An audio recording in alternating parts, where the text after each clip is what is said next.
আসসালামু আলাইকুম, সবাইকে ঈদ মোবারক। আমরা সবেমাত্র কুরবানির ঈদ সেলিব্রেশন করলাম। তার মানে আমাদের প্রত্যেকের ঘরে ঘরে অনেক বেশি পরিমাণ গরুর মাংস আছে। সুতরাং আপনারা জানেন এই গরুর মাংস হচ্ছে একটা রেড মিট, আর রেড মিটে অনেক বেশি পরিমাণে পিউরিন থাকে। এই পিউরিনটা বডিতে মেটাবলিজমের মাধ্যমে তৈরি করে হচ্ছে ইউরিক অ্যাসিড, আর এই ইউরিক অ্যাসিডটা আমাদের শরীরের বিভিন্ন জয়েন্টে জমা হয়ে একটা প্রদাহজনিত রোগ তৈরি করে, যেটাকে বলা হয় গাউট। সুতরাং আপনার যদি আগে থেকেই গাউট থাকে বা আপনার রক্তের ইউরিক অ্যাসিডের পরিমাণ বেশি, সেক্ষেত্রে আপনাকে একটু বাড়তি সতর্কতা অবলম্বন করতে হবে, যাতে অতিরিক্ত গরুর মাংস খেয়ে আপনার গাউট অ্যাটাকটা আবার হয় বা আপনি অন্য কোনো সমস্যায় পড়েন। এই জন্য আপনার ঈদটা হসপিটালে সেলিব্রেট করতে হয়, এই জিনিসটা যাতে না হয়।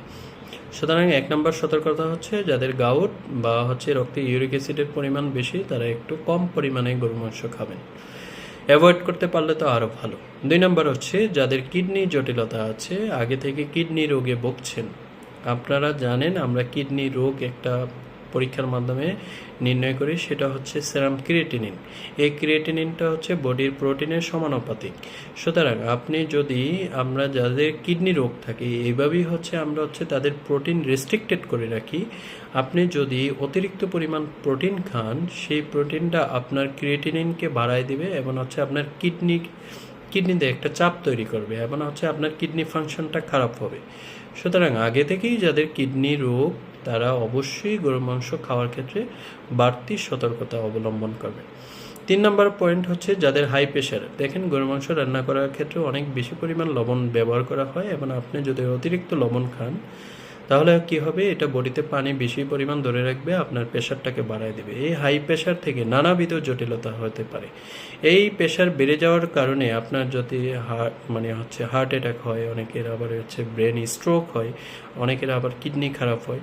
সুতরাং এই ব্যাপারে একটু বাড়তি সতর্কতা অবলম্বন করতে হবে। যাদের আগে থেকেই হাই প্রেশার আছে, তাদের যেন কোনোভাবেই অতিরিক্ত গরুর মাংস খেয়ে প্রেশারটা বাড়িয়ে আপনি এমন একটা জটিল সমস্যা তৈরি করলেন, যাতে আপনার ঈদটা সেলিব্রেশন করতে হয় আইসিইউতে, এটা যাতে না হয়। এক্ষেত্রে একটু বাড়তি সতর্কতা অবলম্বন করবেন।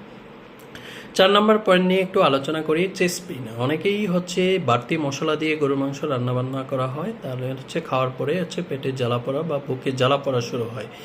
সেক্ষেত্রে এই পেইনটা অনেকেই মনে হয় যে এটা হার্ট অ্যাটাকের একটা পেইন হয়। যে জার্ডের যে সমস্যাটা তৈরি হয়, এটা অনেকটাই মিমিক হার্ট রিলেটেড পেইন। সুতরাং আপনি অতিরিক্ত গরু মাংস খেয়ে আপনার যদি জ্বালাপোড়া বেড়ে যায়, এটা থেকে যদি আপনার আপনি যেটা আমরা বলি গ্যাস্ট্রোইসোফেগাল রিফ্লাক্স ডিজিজ, এই জিনিসটা যাতে না হয়, এক্ষেত্রে একটু বাড়তি সতর্কতা অবলম্বন করতে হবে। গরু মাংসটা কম পরিমাণে খাবেন এবং খেয়ে সাথে সাথে ঘুমাবেন না, এবং খেয়ে মিনিমাম 30 মিনিট হাঁটাচলা করে তারপর ঘুমাবেন। এবং যারা একটু ওবেস, তাদের জার্ডের প্রবলেমটা অনেক বেশি পরিমাণে থাকে, তারা অবশ্যই 2টা বালিশ দিয়ে ঘুমাবেন, মাথাটা অনেক বেশি উঁচু করে ঘুমানোর চেষ্টা করবে। সুতরাং আমরা যদি একটু সতর্ক থাকি, তাহলে আমাদের অনেক বিপদকে কমিয়ে আনতে পারি। এই জিনিসটা একটু মাথায় রাখবেন সবাই।